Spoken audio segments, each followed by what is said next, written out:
you turn with me. When my town was going through a series of severe crises, there arose in me a great burden as to what could be done with reference to a city. As a matter of fact, I asked God, what did he have in mind for my city? And this morning I'd like to share with you one thing that can be done in relationship to taking a city, to taking Deerfield. My background in what I'm about to start talking to is that once upon a time I was very involved in politics, in the actual working of the political parties. I was Democratic leader of the precincts in the Negro community in Houston, Texas. I had approximately 1,800 precinct workers under my leadership. And in our community, there was never a question as to whether or not the Democratic Party would win.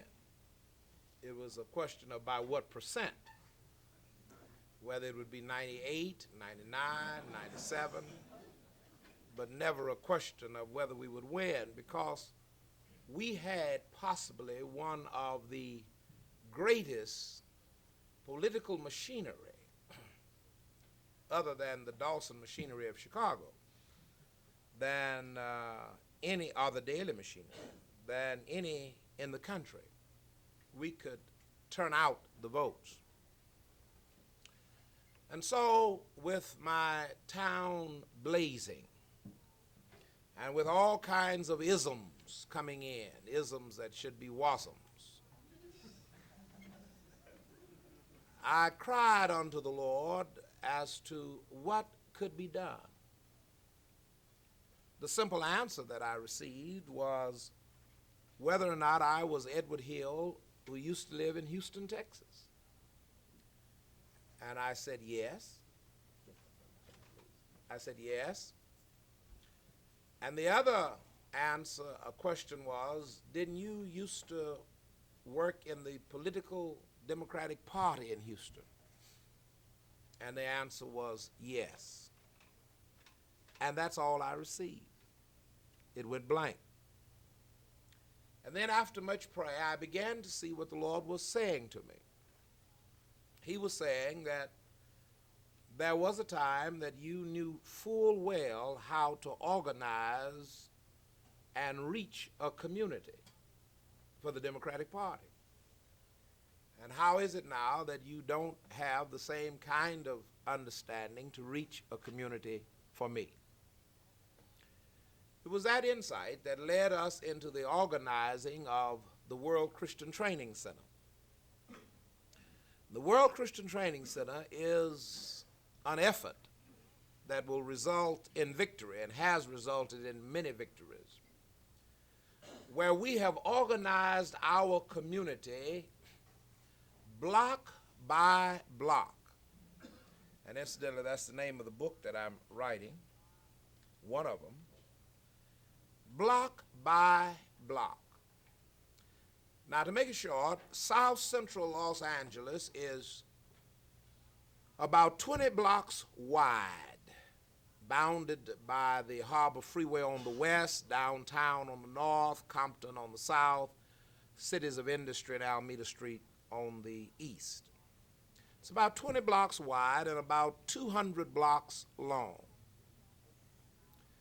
There are approximately 450,000 people in my community. That isn't Los Angeles. That's just a little strip of Los Angeles called South Central.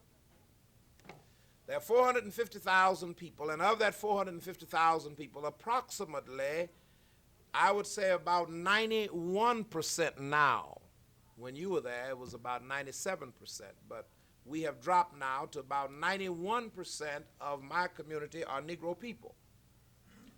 In very recent years, in the last 2 years, we've had a great influx of the Mexican-American community moving into what was traditionally the Negro community because they're overflooding in East Los Angeles. And so we have approximately 91% of 450,000 people to work with, and there are 500 church houses in my community. There are 500 church houses. There's 7 on one corner. And whenever you come out, I'll take you to the corner and let you count them. I always have to do it, so defend my reputation. There are all kinds of church houses. There are all kinds of names. There's one named the Poverty Missionary Baptist Church. I'd have to change that name. I'd have to have more faith in it than that. There is the Mount Zion Missionary Baptist Church. There is the Holy Mount Zion Missionary Baptist Church. In our community, sometimes when they have splits, even the naming of the church is hitting back at the other crowd. I remember in Austin when the St. James Baptist Church split, and the group that went out named themselves Peaceful St. James. So we have all kinds. But in that community of 450,000 people, in that community of 500 church houses, in that community of 91% of people, of my people who are basically Christian-oriented people coming up out of the South and what have you, it is in that community that every kind of problem imaginable existed and exists in South Central Los Angeles. It was the first to kick off the rioting, and in that community, it is a community of, with all of the churches, with all of everything, it is a community of all kinds of isms. We have the Black Panther Party, we have the Nazi Party, we have everything in South Central Los Angeles.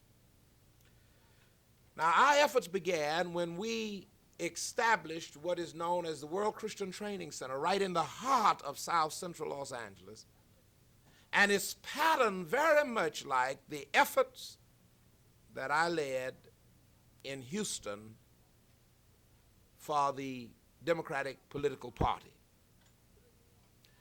We have in South Central 3,100 blocks. And I want you to repeat that after me, 3,100 blocks. 3,100 blocks. Come on a little bit warmer, 3,100. There you go, there you go. It'll take me a week or so, but we'll finally get around to responding. 3,100 blocks, right? 3,100 blocks. All right. It is the objective of the Christian Training Center to recruit at least one person out of every block. One person out of every block in South Central. And if we have 3,100 and we're trying to recruit at least one, how many will we have? 3,100. That's tremendous. No finer conception have I seen. And it is our objective to train that one person in 6 subjects. 1, who is Jesus Christ? A simple, non-theologically complicated answer. Who is Jesus Christ? With just a few Bible verses. Who is Jesus Christ? Number 2, how does one accept or receive Jesus Christ or be saved? What plus what equals salvation? And we have all kinds of answers to that question in the community in which I live. Number 3, how do I lead others in accepting Jesus Christ? And where we teach the methods of leading others to accept Christ, and we use basically the 4 spiritual laws, but we use some other methods also, or we teach other methods. Number 4, how do I get the church where I am a member started as a soul-winning, witnessing church? I'm a member of a church with 500 people, and the preacher's dead, choir's dead, young people are dead. How do I get it to come alive? Or do I just leave it and go join a church where there is supposed to be fire? And out in Los Angeles, we have a great migration of people just running from one fire to another. Number 5, how do I reach the block where I live? I live in a block with 30-some homes in that block. How do I reach that block for Jesus Christ? We're about to have a great election in Los Angeles, a heated one. And in the block where I live right now, there isn't a single home that has not been reached one way or the other, and they have signs all out. I'm for Archie, I'm for Edward, I'm for Diane. And all the yards are just loaded with signs where people have made a commitment to one candidate or the other. How do I get all 31 of those homes committed to Jesus Christ? And I want to also say that we also have our sign that we wish on every home that is committed to Jesus Christ. We have the emblem that we want. How does that happen? And finally, how do I reach my cousin in Baltimore, Maryland, whom I've never met, for Jesus Christ? Now, in a 24-hour teaching period, we teach those 6 subjects, the results of which, when one finishes, including 2 Saturdays of field work, where they actually go out and knock on doors, and then where they actually go back as follow-up. The results of that is we will graduate students, and we have graduated students, who, number 1, know who Jesus Christ is. Number 2, they have accepted Jesus Christ, have received him as their Lord and Savior. Number 3, they have methods and ways now that they're using personally to approach others and to lead others to coming to Jesus Christ. So they have their own individual ministries. Wherever they are, whatever they're doing, however they're doing it, they have it. They have it. Next, we have taught approximately 4,500 people in our classes. We have certified approximately 1,400 block workers of the 3,100 that we need. And so the person who graduates knows how to survey his block. A simple block survey is what we do first. And in every block, we have discovered that there are at least 3 or 5 of those families who are not only just church members, and we categorize it. Church members, real enthusiastic, juicy believers, non-believers, Jehovah's Witnesses, etc., etc. And in every block, there are at least from 3 to 5 of these kinds of people who not only have accepted Jesus Christ, but who are juicy in their expressions and glowing on their faces that they have accepted Christ. And the block worker first calls those kinds of people in, and explains what he has been into, what he has learned, who's in the block as a result of the survey, and attempts to organize those kinds of people into the block prayer group. And so we have how many blocks in our community? 3,100. And we're trying to recruit how many leaders? 3,100. Who will survey how many blocks? 3,100. And thus organize how many prayer groups? 3,100. Wow. And then he's also prepared now to go back and to get a church of 600 members who are dead and lifeless on fire and moving for Christ.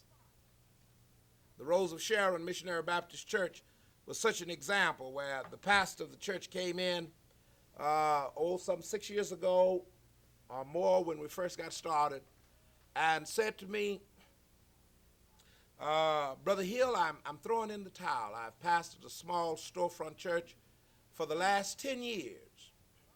And for 10 years, it has been up to 20, up to 35, down to 15, up to 40, down to 20.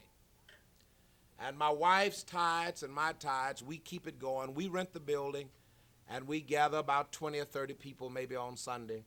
And I've been there for 10 years, and I'm just convinced that probably the Lord just really doesn't want to work. I said, well, maybe that might be true, but would you try one other thing before you quit? And he says, what is it? And I told him, I said, how many do you have now? He said, I have 24.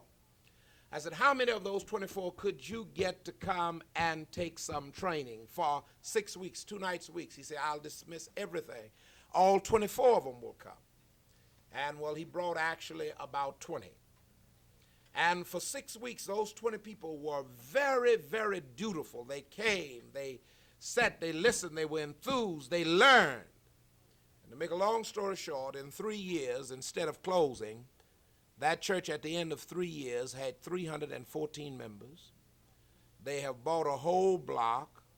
They are building a church building. They have drug ministry, youth ministry, hotline, phone.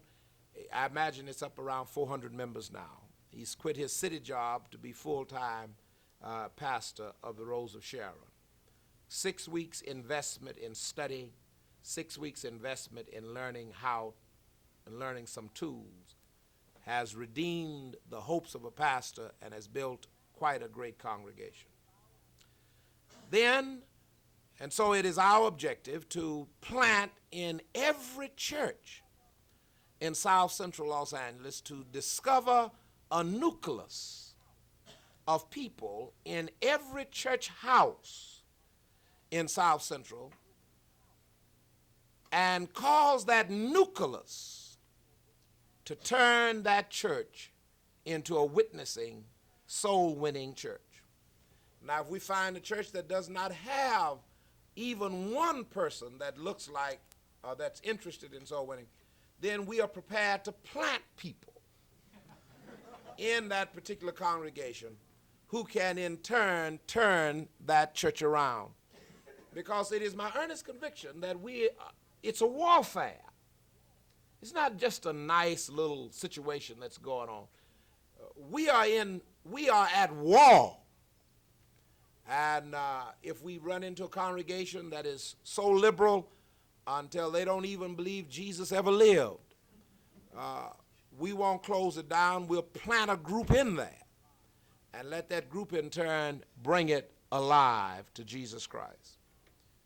And then the people are able now, through a simple letter writing campaign, to reach relatives around the world and to lead them even by mail, and we've had many experiences, to Jesus Christ, and we teach them how to do it. The ultimate end is that within the next 2 years, if we can get enough staff,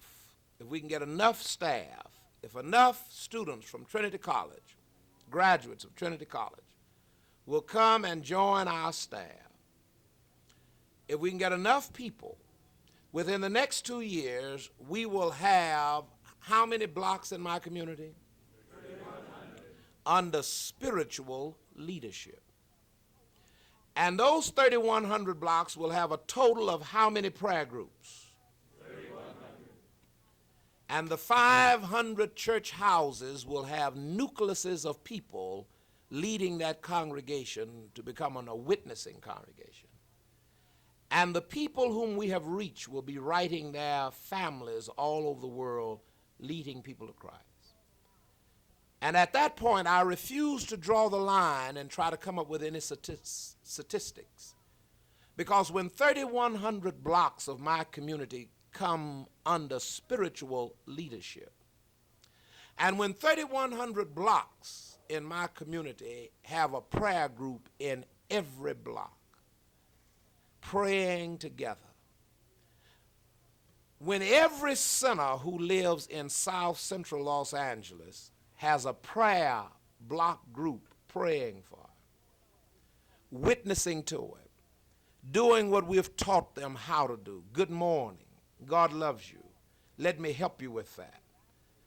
Glad to see you.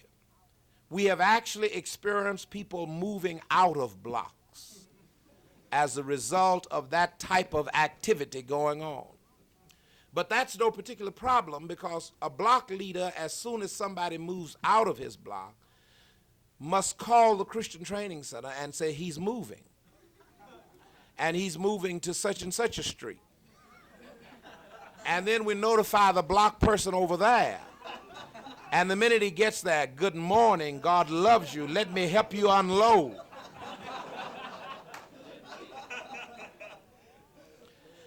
And I have thus notified all of the pastors in Hollywood and West Los Angeles that all of those who will not become converted will be moving towards you. Because so far as South Central is concerned, the ghetto, the heart of South Central, the Watts community, so far as we're concerned, in the next 2 years, we will have our community under spiritual leadership. 450,000 people under spiritual leadership. 500 churches with a nucleus of people turning into Christ. People taking their blocks. People winning their families. People winning their cousins. 500 prayer groups going on monthly, weekly, or daily. Pray. The results of which will be like one block, and we have only one block in this category. The results will be that the 1300 block of 47th Street, who had some 4 or 5 years ago, I don't know the recent figures, 141 people living in that block, and as a result of an intense campaign, only one person out of church. We'll multiply that 3,100 times. Every pimp lives in somebody's block. Every pusher lives in somebody's block. Every prostitute lives in somebody's. Every atheist, non-believer, lives in somebody's block unless they own the block. And we don't have too much of that in South Central. And they're not going to be attracted by large evangelistic campaigns. If Billy Graham would come to South Central, and indeed he promised, and I'm still holding him to it, if he would come to South Central and fill up the sports arena with 20 or 25,000 people, that or fill up the Coliseum with 100,000, that would be labeled a great crusade, but that still leaves 350,000 out there. They're not going to be won by radio pastors, not television pastors, because only a small percentage is watching at any particular time. They're not going to be won by having great services with great anthems on Sunday mornings, because only 40% of them will go to church or do go to church on Sunday morning. That still leaves 60% out there. My community is to be won, and as I'm saying in my book, if America is to be won, it's to be won block by block, house by house. And if that seems impossible, I will remind you that every 4 years, just about every house in America comes to a decision to be Democrat, Republican, or what have you. And if the processes of politics can cause a decision to be made by people, then the power of the Holy Spirit working through committed people can cause the same thing. Your prayers for this mission and for this, what I call model program, if we can do it in South Central, This is why I've called upon Campus Crusade and others to give us 300 or 400 soldiers right quick. We had 300 or 400 soldiers right quick. We could do it in 1 year. And if we can do it in South Central, we can do it in South Chicago.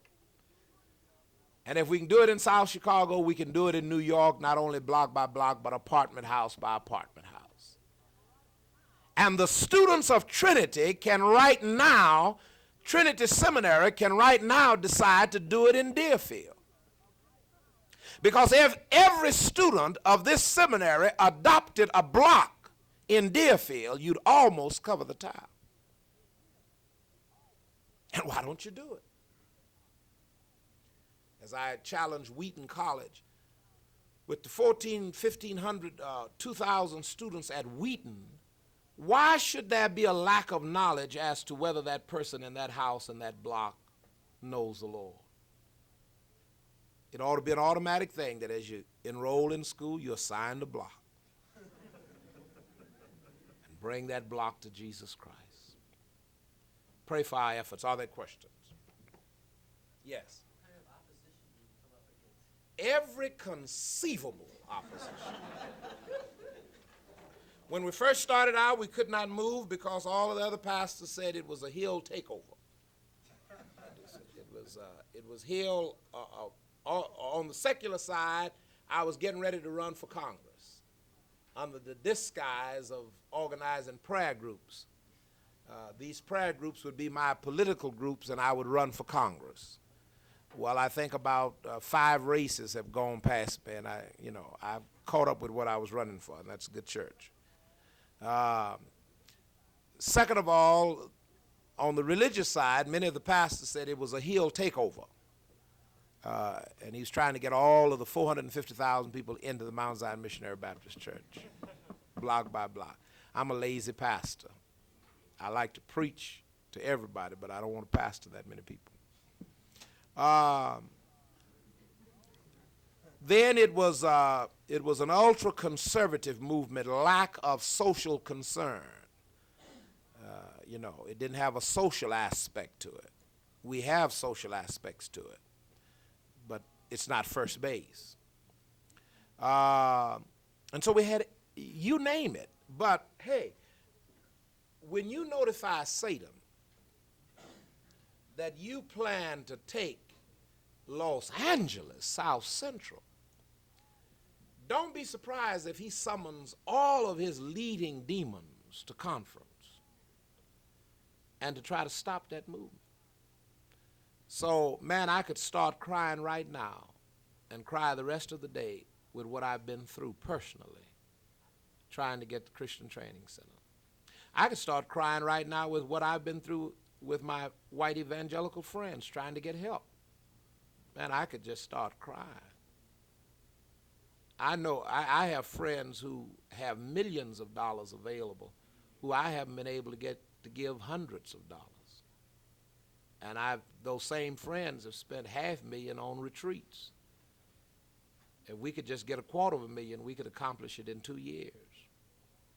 And so I get out and go from door to door and beg our budget and beg for workers. So I could just cry over the response of evangelicals. Everybody, everywhere I go, Hill, this is exactly what God would have us do in every community. And then they immediately said, now we are going to adopt this as our program. And when I started, I said, well, no, we don't want it to be the Southern Baptist or Campus Crusade program or no kind of, we'd like for it to just be the program. Then that's when it was flushed out. You see, everybody's so interested in franchising until nobody can evangelize. You see. So I could cry over many things and tempted to. But I'm caught and I'm regulated by the fact that I know what's going on. We are attempting to take a whole town for Christ, to have a whole town of praising and praying people. Satan has to attack us at that point. He has to do it. Yes.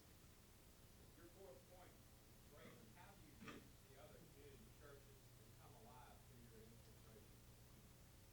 Well, that's, of course, a 2-hour lecture. A preacher, yeah.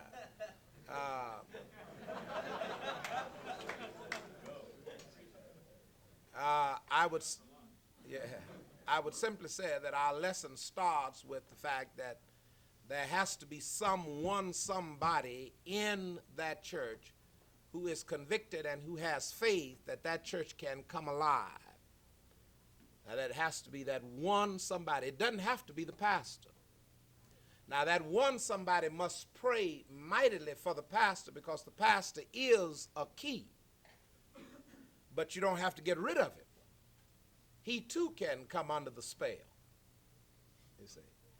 And in many churches, the approach always is, if we had a pastor, and our approach is, no, we begin to pray that God will bring him under that type of spell. And we have seen it done in all kinds and colors. We've seen it done. Number two, that one person who is under that conviction needs himself to have his own personal ministry. Everybody is waiting on the ministry of the whole church to do something, when great things always start with one person. He has to have his own personal ministry and simply begin to multiply in that church, multiply himself in that church. Now, that's a 2-hour lecture in less than 3 minutes, but that's it. A person who's on fire sets somebody else on fire. That's it. And if enough coals set enough coals on fire, won't the building be burning pretty soon? Now, of course, there's a 2-hour lecture on that. Yeah. Now, we have, of course, the greatest teaching staff of any school in the world. We have a total of 135 teachers on our staff. Our budget is exactly zero. Dr. Chase, president of Biola, is one of our leading teachers. Dr. Feinberg of Talbot's one of our leading teachers. They all teach these classes. It's strictly on a volunteer basis when we can catch them. And we catch them 3 or 4 times a year, but we got 135 to pick from. And we coordinate a volunteer staff. And one of the great things has been that I would say 90% of them are white evangelicals, and they come into our community and teach these courses. The fact that Dr. Chase, on a volunteer basis, comes into our community very frequently is quite a blessing. Many people said he wouldn't do it, but he does it. Dr. Feinberg and many of the other professors at the seminaries on the West Coast are on our staff. We don't even give them gas to come. All right, next question. Yes? I'm working in the city of Chicago, and I wonder how it is possible for church to get attendance lists, the same lists that are used when there are elections, and posted on doors of schoolhouses, so that you will know who lives in what house. What have you found in Los Angeles? How do you get those kind of attendance lists? By taking block census, by recruiting a person out of a block and training them how to take their census of their own block. Yes. But of course, through the political system, you can get copies. I was unable to do that. Well, Because not being a member of all over 40 not being a member of that given yeah, well, get somebody who knows the alderman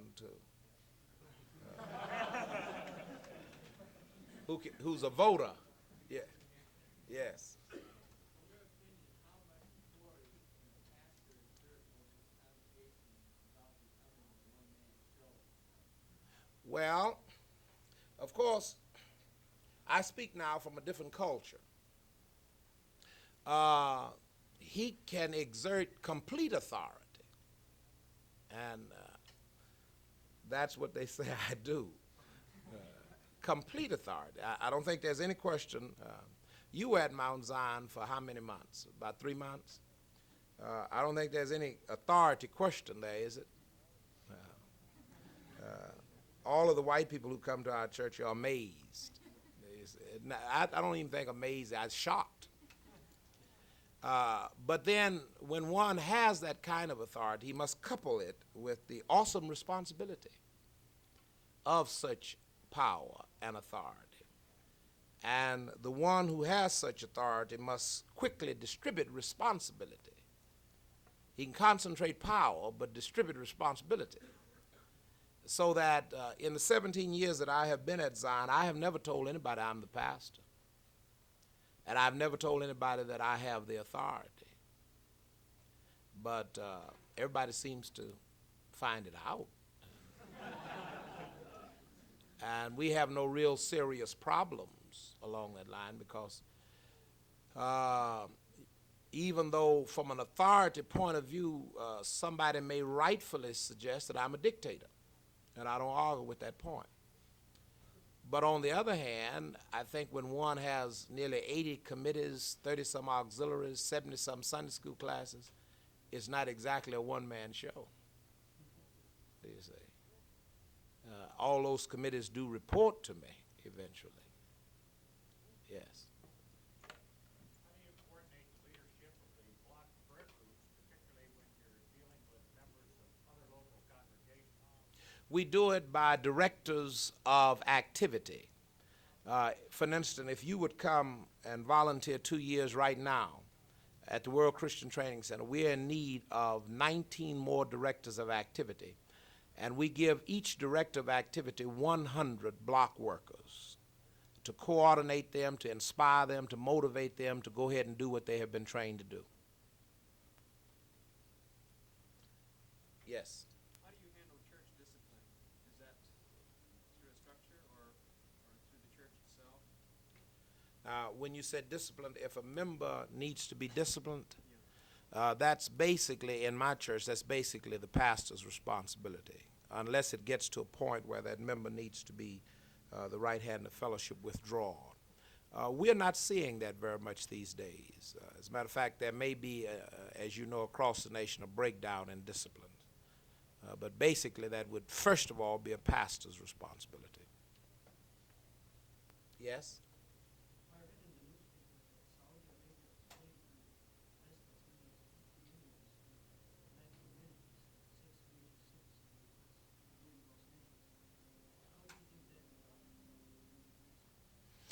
Well, of course, I find that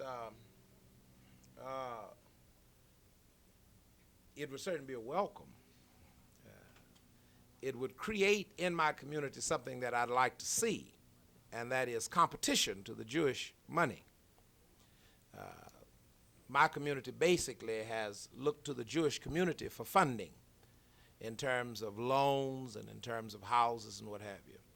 And of course, the Arab money, where it's already there. This must be a new decision because in the last 2 or 3 years, you can get Arab money. I have refused it. I was offered a loan of a couple of $1 million for a project, which was Arab money, and I refused it because I was not asked to make political decisions, but I was well aware that it was money that what do they call it now, influencing? So I have both a negative and positive. My negative is that I would hope someday that my community cease to be the testing and trying ground, you know, of major powers. Do you say? Like some countries overseas, they kind of like for us to find some other places to fight our battles, major powers to fight their battles. I'd like one day for the Negro to be able to get a loan based on the merit of its loan, and there's much merit, without it having a political overtone to it. But I welcome the competition because it will at least help on the interest, because one of the other things about the Arab money is that they seem to not care how much interest, you know. I mean, I've heard them talking in terms of 3% interest. Well, that will really, you know, but now they got to get more than 50 million, because I could use that right in South Central, 50 million. They have to get more. You know, one substantial building can be more than 50 million. Okay. Yes. How do you go about recruiting your first block worker or the block workers in your area if there is no member of your church in that particular? Well, right now we have 115 cooperating churches that have cooperated to some extent. Second of all, through Campus Crusade and many, many other people, we have surveyed many blocks, And so we have a backlog on potential, because every time we run across somebody, whether it's in a survey, whether it's in a preaching mission or what have you, that's what I call juicy. We want to know, where do you live, do you see? And we're hunting for 3,100, not just situation, but 3,100 enthusiastic, born again, full of the power, Holy Ghost, sanctified, satisfied people in the Lord. Yes. All right. Yes. You want to say something about the political and social aspects of that block-by-block thing, kind of Yes. ability to talk to the mayor? Ultimately, but right now, it will have much political and social consequence, which has been a fear of a lot of people in my community, particularly the political powers. They fear the fact that soon we will have under control, spiritual control, 3,100 blocks, 450,000 people. They fear that.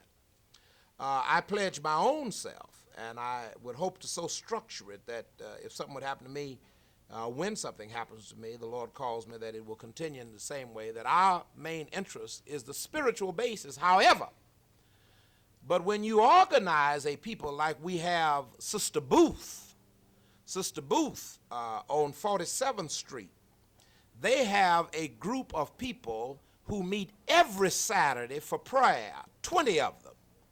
They pray every Saturday, neighbors. Now that's a block that just 3 years ago nobody knew anybody, and everybody suspected everybody else as being the one who broke their window out, who stole their lawnmower. The children were hostile, and it was just a terrible situation. We organized that block. They started having prayer meeting in that block. It is now one of the most beautiful blocks in our community. It is one of the most peaceful blocks. It's a block where everybody says, look, I'm going downtown, look out for my house. It's a place where the women cook cookies for the children now. It's a place. But they have gone further now. They have said that everybody in our block must be registered to vote. They have said anybody in our block that needs food, call on the block first. At Christmas time, right now, when many of the white congregations get requests for somebody in my community who says they have no food, they call the World Christian Training Center. We, in turn, call the block worker and say that such a person who lives in your block says he has no food, we have the money. They, in turn, say, well, if he has no food, we'll take care of it. If we need any additional help, we'll call on you. Eventually, at Christmas time, instead of the Salvation Army bringing turkeys into my community, the political leaders bringing turkeys into our community, Sears and Roebuck bringing turkeys, all the white churches. For instance, about 2 years ago, I was called at midnight, Christmas Eve, and a lady called and said, Reverend Hill? I said, yes. I don't have no turkey. And I said, I said, well, how many children you got? She said, I have about 6. And I said, and you don't have anything? No, I don't have no turkey. And I said, well, sugar, there's nothing I can do now. It's midnight, and tomorrow, it's already Christmas. And so I said, well, what is your name? What's your number? And she gave it to me, and I wrote it down. And then I tried to go to sleep, and my wife said, those children might be hungry over there.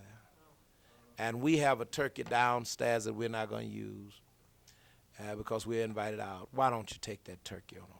And so I said, all right. And I got up, and I was sleepy, and I drove across town, and I took this turkey up to this address.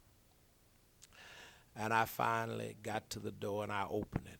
And on the table was this huge ham and short ribs and a great big goose and fried chicken and all that kind of stuff. And I said, now, is your name so-and-so? She said, yeah. Didn't you just call me and tell me? And I had my turkey under my arm, I said, didn't you just call me and tell me you didn't have nothing to eat? She said, I didn't say I didn't have anything to eat. I said, well, you said you didn't have no turkey. She said, well, I said I didn't have no turkey. I said, hell, you got everything else. And I took my turkey on home. I took my turkey on home. And I was so mad I didn't know what to do. One of the social consequences of an organized community is that within 2 years from now, everybody needing help at any time can be checked out quickly. And one of the ultimate blessings is we can again become community. You see, long before the poverty program, long before LBJ declared that he was going to make heaven here on earth, long before the poverty program, we took care of one another. Long before you could go downtown and get food stamps, we took care of one another. But now in these last days with the poverty situation and all that kind of programs and this ism and that ism, we don't even know one another. Right now, how many of you who live in a block with a number of houses can earnestly say that you know the people in the block where you live? We're no more community. There are two hands out of the whole lot. We're not a community. We are numbers who live beside numbers. We don't know if the person next door is hungry or whether or not he's head of the mafia society. And most of us really don't care. We are God's secret army. We slip into the church and slip back into our houses. And that's what it is. I have one more question and then I'm through. All right, I believe that's it. Yes? I'm just puzzled what you mean by a block. Do you mean the area bounded by 4 streets, or do you mean... No, just the running opposite side of the street, 1,500 block until it gets to the 1,600. Not all the way around the block, no. Just the 1,500 block on one particular street. On both sides, of course. Yeah. Just going down the street, you'll hit the 1,500 block, 1,600 block, 1,700 block. That's what we mean. We don't mean around the whole block, no. All right, God bless you. Pray for our program. Hurry up and get through graduating. Come on out and join staff.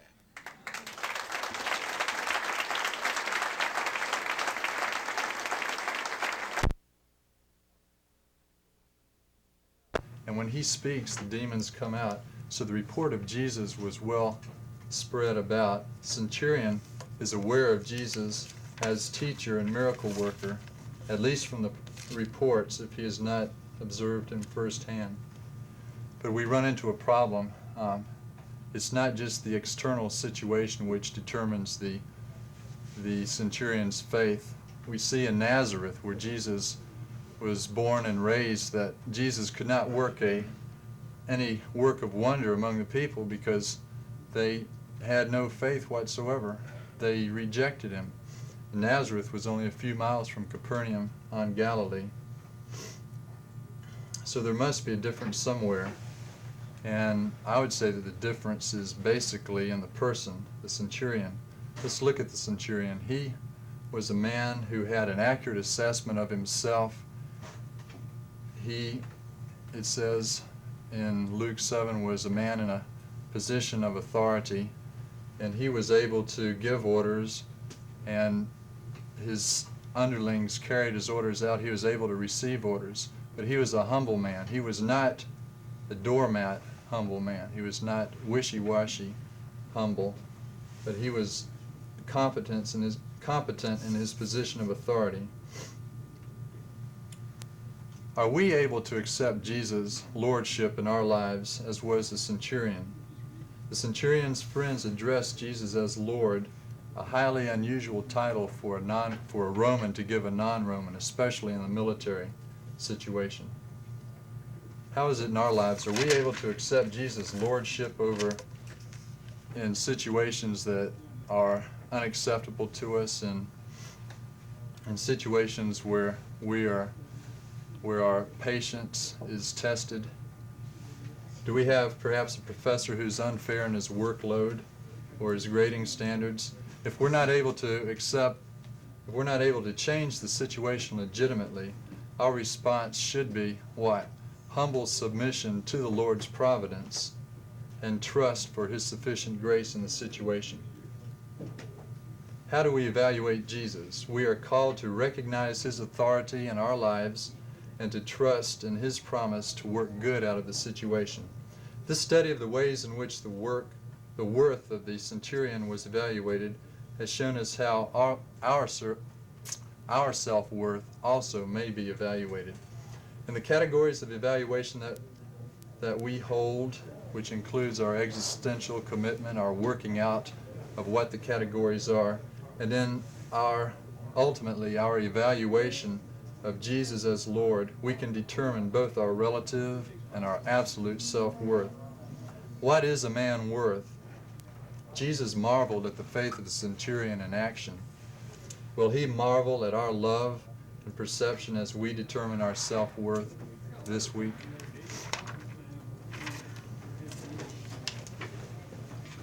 Give your evaluation blanks to the speakers. Hurry out of the room, or others are coming.